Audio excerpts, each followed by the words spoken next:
Well, let's get some analysis now with Javid Yusuf, who's also in Colombo. He's an attorney and a former member of Sri Lanka's Constitutional Council. Really good to have you back with us, Javid. Firstly, can I get your thoughts on Sri Lanka's new president, Ranil Wickremesinghe? Well, Ranil Wickremesinghe has always been a controversial politician in the sense that there are strong segments of Sri Lankan political society who disagree with him. However, I don't think anybody will disagree that he is currently the most experienced politician in parliament. He's been, as you mentioned, 6 times prime minister, and now he's become the president. So the first task or the priority that he has to give is, of course, the economic crisis, to bring some much needed relief to the people who have been suffering in terms of shortages of fuel, food, medicines, and so on. But also there is a constitutional change that he himself has promised, and which many parts of the society want, in terms of dismantling the obnoxious executive presidency that existed in this country. Yeah, so he certainly does have a lot on his plate, but as you say, his number one priority should be fixing Sri Lanka's economic woes. But of course, many protesters blame him as a member of the establishment for bringing Sri Lanka to its current economic situation. Do you feel the same way? Should he bear some responsibility for Sri Lanka's current circumstances? Well, I don't really think so, because the current circumstances in the aggravated form that we are facing is due to the total mismanagement of the economy in the last 2.5 years. What has happened is, as I mentioned, although Mr. Ranil Wickremesinghe is not the most popular politician in the country, he got additionally tainted because he became prime minister under former President Gotabaya Rajapaksa for 2 months.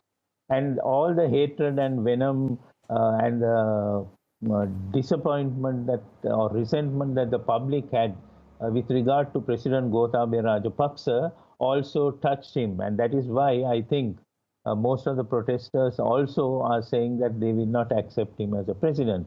But having said that, if you look at the 2 months of his role as prime minister under Gotabaya Rajapaksa, actually he very actively pursued various options. Some he succeeded, some he did not.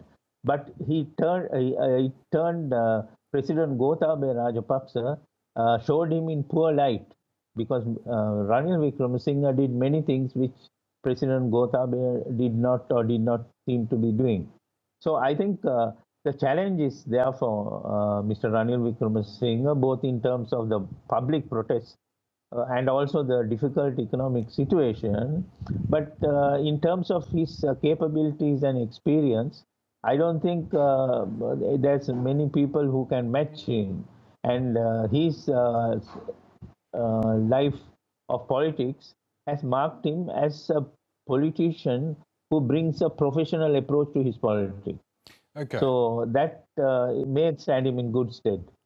Yes, obviously Ranil Wickremesinghe was elected as the new president by his fellow parliamentarians, and there are a lot of people calling for general elections so the people can have a say and directly involve who should become the next president. Is it too early to talk about fresh elections? Well, not exactly, because most people believe that it's only an election that can finally resolve the issues of mandates and so on. But the immediate problem and the doorstep is the economic crisis and the relief that the public require. But in terms of general elections, there are various opinions that it should be in 6 months or 1 year, because financially too we cannot afford an election, and the climate is also not good. But the next election will be a parliamentary election, which will change the composition of parliament and not the president. The president goes on for 2.5 years. Okay, Javid Yusuf, some very interesting times for Sri Lanka. We really appreciate your analysis. Thanks again for joining us.